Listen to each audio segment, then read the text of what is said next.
धर्म पूर्वक अर्थ कमाओ, पाप का पैसा नहीं। खूब भगवान नाम जप, भगवत कीर्तन, ये परम पुरुषार्थ है, इसी से भगवत प्राप्ति हो जाएगी। और ज्यादा प्रपंच करने की जरूरत नहीं। क्षमावशी कृतिर्लोके क्षमया किम न साध्यते, शांति खड्गः करे यस्य किम करिष्यति दुर्जना। जब तुम धर्म मार्ग में चलोगे तो दुर्जन लोग तुम्हें परेशान करेंगे। तुम्हारे पास ढाल और तलवार है जैसे, तो शत्रु को परास्त कर दोगे, उसके वार को सह लोगे। तो ढाल क्या है? क्षमा। आपको जब कोई गाली दे, अपमान करे, तो अपने भजन को बचाने के लिए क्षमा रूपी ढाल का प्रयोग करो। और दुर्जन जब प्रहार करते हैं, निंदा करते हैं, अंदर से बाहर से, अंदर से काम क्रोध आदि, तो शांति रूपी तलवार से काट दो। शांत रहो, चुप रहो। स्वर्ग के देवता, बड़े बड़े देवता जिसको नमस्कार करते हैं, वो कौन सा पुरुष होता है?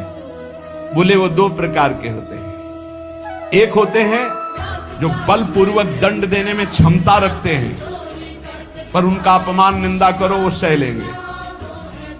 और निर्धन होने पर भी, अवसर आने पर सब कुछ लुटाने के लिए तैयार हैं। इन दो पुरुषों को बड़े बड़े देवता भी नमस्कार करते हैं। गरीब होने पर भी दान देने का उत्साह, और बलवान होने पर भी सहनशीलता। दूसरे के द्वारा किया हुआ निंदा, अपमान आदि मौन होकर सह लेते हैं, जब सामर्थ्य उनमें दंड देने की है। गरीब होते हुए भी दूसरों को खिलाने पिलाने, दान देने का उत्साह, इन दो को बड़े बड़े देवता भी नमस्कार करते हैं।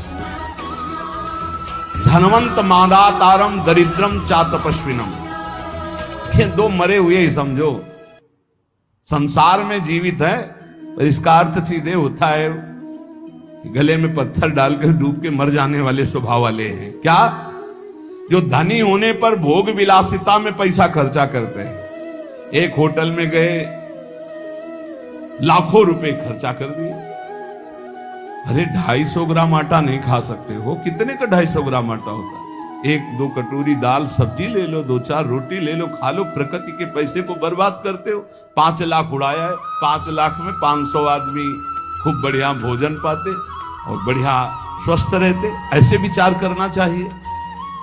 दुर्गति किनकी होती? जिनको इस जन्म में धन मिला और वो दूसरों की सेवा में, भागवतिक सेवा में न लगाकर भोगों में लगाते हैं।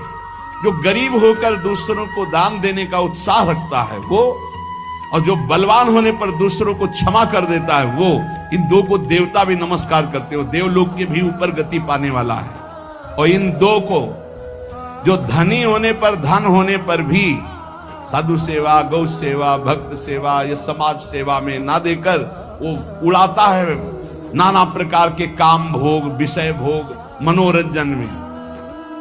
ऐसा नहीं कि प्रकृति का धन तुम्हें मिला, तुम उसके स्वामी हो, जो चाहो कर लो। तुम सिर्फ मुनीम हो, स्वामी तो भगवान है। हिसाब से चलो, नहीं सब छीन लिया जाएगा। जो धनी होने पर मदांध होकर गलत जगह धन खर्चा करता है, मैं इसका स्वामी हूं, और सही ढंग से उसका खर्चा नहीं, सो धन धन्य प्रथम गति जाके। अरे कितने ऐसे बीमार लोग हैं। हम कह रहे बहुत वास रहित लोग हैं जिनकी वास व्यवस्था नहीं। तुम्हारे पास धन बड़ा है, अरे कितने कितने करोड़ ऐसे मनोरंजन में। पूरे भारत में एक एक कुटिया बना दो, एक एक गांव में तो एक एक परिवार तो रह जाएगा। धन का सदुपयोग है दूसरों के सुख में लगाना, अपने मनोरंजन में लगाना नहीं। अपनी आन बान शान किसमें है? भगवान प्रसन्न हो जाए, इसमें नहीं है कि संसार जान जाए कि हमने इसके लिए इतना पैसा खर्चा किया। दुर्गति होती है। धन अगर वो धर्म विरुद्ध आचरणों में जा रहा, तो तुम स्वामी के द्वारा दिए हुए धन का अपमान करो। तुम स्वामी नहीं हो, लक्ष्मीपति नारायण है, तुम थोड़ी हो। तुम तो मुनीम हो, तुम्हें केवल पुण्य बल से उतना अधिकार मिला है, छीन लिया जाएगा, देख लेना। मदोन्मत्त हो जाने से श्री वैभव अंतर ध्यान हो जाता, खत्म खेल, पूरा जीवन जेल में काटो। और जो दरिद्र होने पर कष्ट सहकर भगवान नाम जप करके अपना काम नहीं बना लेता है, भोगों के लिए ललचाता हुआ दूसरों की चाटुकारिता करता है, दोनों मरे हुए पुरुष नहीं है, मरे हुए। जिन्हारी भगत हृदय नहीं आनी, जीवित सौ समानते प्राणी। हरणम च परश्वानाम परदाराभिमर्शनम सुहृदश्च परित्यागस्त्रयो दोषा छयावहा। महान धर्मावतार भगवान की परम प्रेमी विदुर जी, ये जो दूसरे को फुसला कर या जबरदस्ती या किसी भी प्रभाव से दूसरे की संपत्ति का अपहरण करते हैं, या मित्र की पत्नी या व्यवहार बनाकर या प्रलोभन करके दूसरे की स्त्री के साथ सहवास करते हैं, ध्यान से सुन लो, यही निर्णय करने वाले हैं। धर्मराज का सीधा अवतार विदुर जी हैं और धर्म का अंशावतार युधिष्ठिर जी हैं। सीधा धर्मराज ही आए हैं विदुर जी के रूप में। वही कह रहे, हरणम च परश्वानाम परदाराभिमर्शनम, में बहुत बड़ा पाप है। अपनी भागवतिक पद्धति से स्वीकार की हुई अर्धांगिनी के सिवा किसी माता बहन की, वो तुम्हारी दुर्गति कर देगा, या अपने पति के सिवा किसी और, वो तुम्हारी दुर्गति कर देगा।